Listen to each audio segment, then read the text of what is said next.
여론조사 잘 안 믿으신다고 그러시긴 하셨는데 저희가 여론조사를 하다 보면 꼭 빠뜨리지 않고 하는 여론조사가 있습니다. 후보들에 대한 호감도 그리고 비호감도 조사입니다.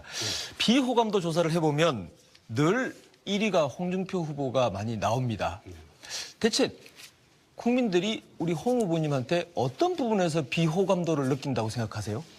그게 비호감도 조사를 지금 기자분한테 지금 인식이 바뀌어 있는 게 갤럽 조사일 겁니다. 난 그 아주 악의적인 조사로 봅니다. 그래서 아마 그때 동아일보하고 같이 조사할 때는 비호감도 1위가 문재인 후보였습니다. 2위가 저였고 지금 어제 그 대구방송 비호감도 조사는 압도적인 1위가 문재인 후보입니다. 지금 거꾸로 돼 있는데 갤럽 조사한 게 그게 나는 그게 아주 악의적으로 조사한 걸로 알고 있습니다. 그래서 그거 가지고 자꾸 질문하시는데 비호감도가 좀 있다는 것은 그만큼 격렬한 반대층이 있다는 겁니다. 지난번에 미 대선 때 트럼프 비호감도가 압도적으로 1위였습니다. 그렇지만 트럼프가 됐습니다. 압도적인 1위로 비호감도가 있어도 사실상 호감층들이 그만큼 결집을 하는 겁니다. 근데 다시는 그런 거 질문하지 마세요. 실제로 문재인 후보가 호감도, 비호감도 1위라는 거는 갤럽 조사하고 그 당시에 동아일보 조사하고 동시에 나왔습니다. 그런데 기자들은 꼭 보면 그때 동아일보 조사는 비호감도 1위가 내가 알기로는 그 문재인 후보입니다. 나는 한참 있다가 2위고. 그런데 그걸 꼭 그 패널들이 종편에 내가 종편 보면서 느낀 게 왜 종편이냐? 요즘도 보니까 종일 편파 방송한다고 종편이에요. 그래서 이 종편을 제가 만들었습니다. 예? 제가 만들고 내가 요즘은 종편 보면서 참 후회를 합니다. 그 당시에 그 종편 만들 때 그 법을 그 민주당 반대 무릅쓰고 제가 만드는 법입니다. 그래서 좀 이제는 좀 평상심을 가지고 보도를 해 주셨으면 합니다. 예. 네. 계속해서 질의 이어가겠습니다. CBS 김재덕 논설위원 시작해 주시죠. 네, 후보께서는 성완종 리스트 사건으로 이제 대법원 재판을 받아야 됩니다. 대통령이 당선되면 재판이 정지된다 이렇게 말씀하고 계시지만 대통령 임기 전에 발생한 사건은 불소추 특권의 대상이 아니다. 그래서 재판이 계속돼야 된다. 이런 해석이 많습니다. 그리고 대법원도 주심을 대법관을 지정했고요. 8월 중에 선고가 내려질 걸로 이렇게 알고 있습니다. 후보께서 법을 너무 자의적으로 해석하시는 거 아닙니까? 법을 자의적으로 해석하는 게 아니라 그 사건은 법률심이기 때문에 법률적 쟁점만 봅니다. 그런데 내 사건은 이완구 총리 사건하고 달리 증거 능력 전부 다 인정했어요. 이완구 총리 사건은 성완종의 그 메모하고 그걸 증거 능력을 인정을 안 해서 무죄입니다. 제 사건은 보면 그 증거 능력을 전부 인정 다 했어요. 검찰이 제출한 증거 중에서 판단 안 한 게 하나도 없습니다. 그런데 사실관계로 무죄가 된 겁니다. 저한테 돈이 온 게 아니라 중간에서 떼먹었다. 그래가 무죄가 된 것인데 또 그 과정에서 항소심에서 돈 전달했다는 사람이 검사가 하도 시켜가지고 하도 보름 동안 부부하고 불러가지고 윽박지르는 바람에 부득이하게 거짓말한 부분이 있다. 가장 중요한 부분에 거짓말했다고 실토를 했습니다. 그렇기 때문에 제 경험상 그거는 대법원에서 유죄될 그 파기환송된 확률이 0.1%도 안 됩니다. 하다못해 내가 그 파기환송되면 내 누구처럼 내 자살할 수도 있다. 내가 그 소리까지 했습니다. 근데 그거 가지고 자꾸 시비를 거니까 내가 참 그렇네요. 그러니까 재판이 진행돼도 무죄가 나올 거다 이렇게 확신하시는 거죠?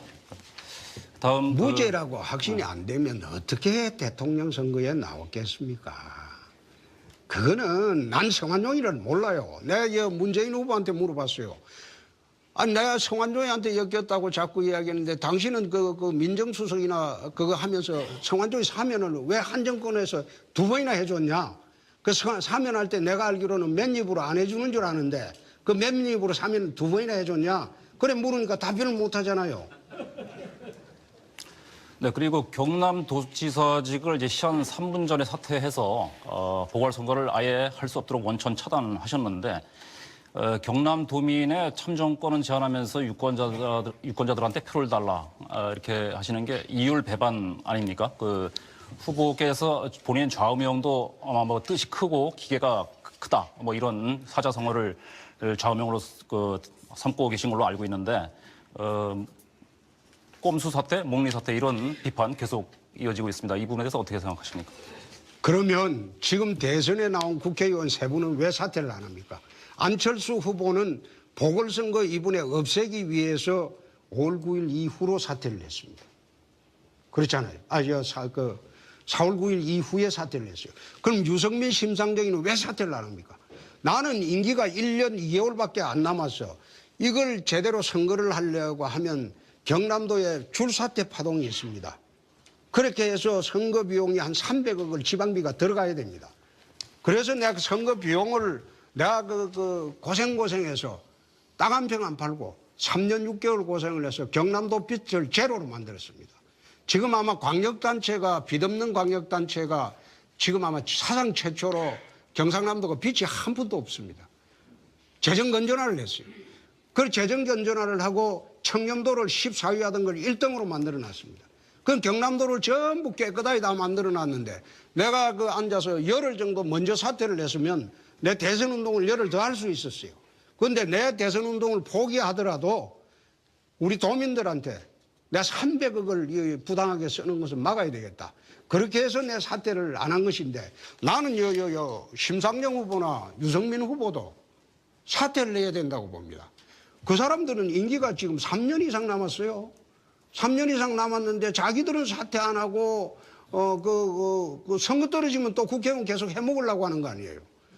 그게 정당합니까? 그리고 안철수 후보도 그래요. 자기가 하려면 노원에 내년 4월 돼야 지금 보궐선거를 합니다. 그럼 1년 동안 국회의원이 없는 거 아니에요. 그럼 자기가 사퇴하려면 4월 9일 이전에 했어야죠. 자기도 보궐선거 이거 5월 9일 날 안 하려고 사퇴 늦게 했잖아요. 그런 식으로 자기들 비난해야지.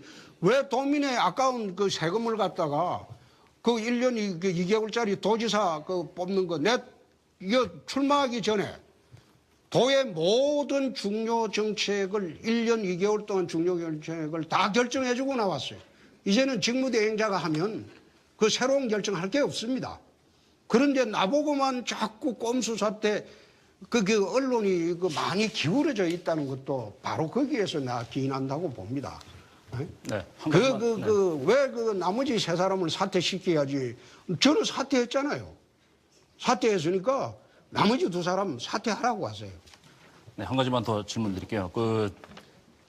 숨어있는 보수표가 결집하면 대선에서 이길 수 있다고 이렇게 말씀을 하시는데 만약에 대선에서 패배하면 책임론에서 자유로울 수는 또 없습니다. 만약에 대선에서 패배하시면 정계 은퇴하겠다 이렇게 이 자리에서 선언하실 생각 없으십니까 혹시?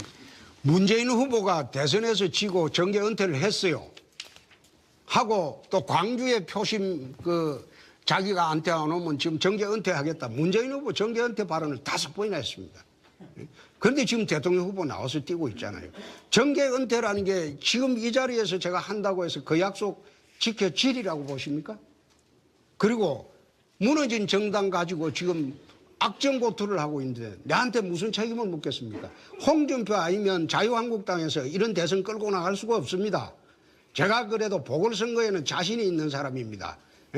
2001년도 동대문 보궐선거로 내 국회로 다시 돌아왔고 2012년도 경남지사 보궐선거로 내 다시 돌아왔습니다. 이번 대통령 선거도 보궐선거입니다. 짧은 기간 내에 판을 뒤엎을 수 있는 사람은 대한민국에 홍준표만큼 그런 능력이 있는 사람은 없습니다. 지금도 짧은 시간 내에 지금 다 뒤엎어 놨습니다. 오늘 토론 나가고 나면 아마 판도가 더 바뀔 겁니다. 네, 이제 정책 공약 질의로 넘어가겠습니다. 국방 안보 분야부터 시작하겠습니다. SBS 원일이 선임 기자가 준비하고 있습니다. 질문해 주시죠. 네, 홍준표 후보께서는 북핵 대응책으로 전술핵 재배치 요구하고 계시죠. 여러 차례 말씀하신 걸로 지금 기억하고 있습니다. 네. 핵에는 핵으로 맞서야 되고 공포의 균형을 맞춘다는 점에서 단순하고 명쾌한 논리이긴 한데 두 가지 질문을 좀 드리고 싶습니다. 첫 번째는 전술핵을 재배치를 하면 26년 동안 한국 정부가 견지해왔던 한반도 비핵화를 포기하게 되는 결과를 갖고 올 것이고 이는 꼭 득만 있는 것이 아니라 실도 못지않게 많다라는 지적이 있습니다. 두 번째, 정작 전술핵을 갖다 줘야 할 미국이 전술핵의 재배치에 대해서는 트럼프 정부가 마치 군사 행동을 하겠다고 하는 것 위협은 하면서도 전술핵 재배치에 대해서는 미온적이다 못해 선을 긋고 사실상 반대 입장을 견지하고 있습니다. 자, 이럼에도 불구하고 득보다 실은 없다라고 지금 믿고 계십니까? 지금 그 원 기자님 질문하시는 그 비핵화 포기라는 거, 그거는 질문 자체가 잘못됐습니다. 91년도 한반도 비핵화 선언을 할 때 북이 핵을 안 갖는다고 했습니다. 이미 핵을 갖고 있고 비핵화 선언은 그게 무의미해졌습니다. 아무 의미가 없어졌어요. 그런데 여기에서 실은 무엇인지 난 모르겠습니다. 핵은 핵으로 맞서야지. 원래 이게 나토 같은 나라에 독일, 벨기에, 그리고 이태리, 터키, 네덜란드 전술핵이 재배치가 됐습니다. 지금 러시아 그 남하를 막기 위해서 전술핵이 재배치가 돼가지고 나토하고 나토의 그 독일군이나 이런 거하고 전부 핵의 공동 사용권을 갖고 있습니다. 말하자면 침입하면 같이 핵을 단추를 누를 수 있는 권한을 갖고 있습니다. 그래서 지금 그 소위 나토 전선이 지금 안정이 되어 있습니다. 핵은 핵밖에 막을 방법이 없습니다. 또 두 번째, 전술핵 재배치했다가 북의 핵이 제거되면 같이 철수하면 됩니다. 같이 철수하면 되는데 언제나 지금 DJ 노무현 시절에 70억 달러 퍼준 거 그게 핵이 돼 돌아왔는데 그 김정은이 핵 공갈에 대한민국 국민들이 떨고 살아야 됩니까? 그 말이 안 되죠. 두 번째, 트럼프가 미온적이다. 나는 그렇게 보지 않습니다. 만약 좌파 정부가 탄생을 하면 더 미온적일 수도 있고 코리아 패싱이란 말이 그래서 나오는 겁니다. 지금 우리나라의 안보 상황에 대해서 우리나라 정부와 의논하지 않습니다. 중국과 그 러시아와 일본과 의논해서 지금 북타격 여부를 지금 결정하고 있습니다. 그게 코리아 패싱이란 말입니다. 그러면 트럼프가 우파 정부가 들어온다면 이 반드시 협의해서 전술핵이 들어와야 됩니다. 일각에서는 전술핵하고 전략핵하고 구분을 못 해가지고 전략핵을 들어오는 게 좋지 않느냐. 전략핵은 ICBM처럼 이 대륙간 탄도탄을 이야기하는 거고 전술핵은 200~300km, 400~500km 단기전에서 사용되는 그런 핵입니다. 움직이기도 편하고 그래서 우리가 한다는 것은 핵은 핵으로 대응을 해야지 나토처럼 그 핵균형이 이루어져야지 군사균형이 제대로 이루어지고 평화가 옵니다. 지금 무장평화로 가야지 언제나 우리가 그 역대 대통령처럼 북에 굽신대고 돈 갖다 바치고 무슨 깡패한테 지금 앉아 월정금 매달 바쳐가면서 살은 게 몇 년입니까 지금? 30년이 넘었지 않습니까? 지금 또 갖다 바치라는 겁니까? 그래서 제가 집권하면요 북의 김정은이 내가 굴복시킬 자신이 있습니다. 대통령은 결기와 강단이 있어야 되고 배짱이 있어야 됩니다. 결기와 강단, 배짱 없이 국민의 5천만 국민의 생명과 재산을 어떻게 지키려고 합니까? 유약한 좌파 정부가 들어와서 또 김정은이 만대로 뽀로로 올라가가지고 돈이나 갖다 주고 그럼 나중에 수소폭탄 개발하면 어떻게 할 겁니까? 김정은이를 제압하겠다, 굴복시키겠다, 뭐 듣는 국민들 입장에서 시원하다고 하는 분들도 계실 것이고 또 동시에 또 걱정하시는 분들도 많다고 생각이 되는데 그렇다면 그 얘기는 미국이 선제 타격이나 예방 타격을 하겠다고 그랬을 때 만약에 홍 후보께서 대통령이 되신다면 그것에 동의하거나 아니면 결기를 보여주기 위해서 먼저 요구할 수도 있다라는 느낌까지도 주는 발언을 하고 계십니다, 지금. 그렇다면 미국의 이런 군사적 행동에 대해서는 기본적으로 찬성하시는 입장이십니까? 원일이 기자는 아주 악의적인 질문을 하네요. 나는 선제 타격을 동의한다고 단 한마디도 해본 일 없습니다. 네. 선제 타격을 하는 거는 좌파 정부가 들어왔을 때 코리아 패싱이란 말이에요. 한국과 의논하지 않고 선제 타격을 해버릴 것이다 그 말입니다. 우파 정부가 들어오면 남북 간의 긴장 상태하고 그걸 어떻게 폐기하는 방법을 우선 평화적으로 논의를 하겠죠. 그러나 좌파 정부가 들어오면 논의를 하는 즉시 이거는 바로 북에 알려주니까 미국이 한국 정부와는 전혀 상의를 안 할 거라는 겁니다. 그걸 거듭 말씀드리면 코리아 패싱이라는 거예요. 한국의 존재는 없어지는 거예요. 그래서 제가 들어오면 트럼프 행정부하고 적극적으로 협력해서 남북의 긴장성과 군사 대치 상황을 어떤 식으로 없도록 해야죠. 그것이 제가 집권해야 될 가장 큰 이유이기도 합니다.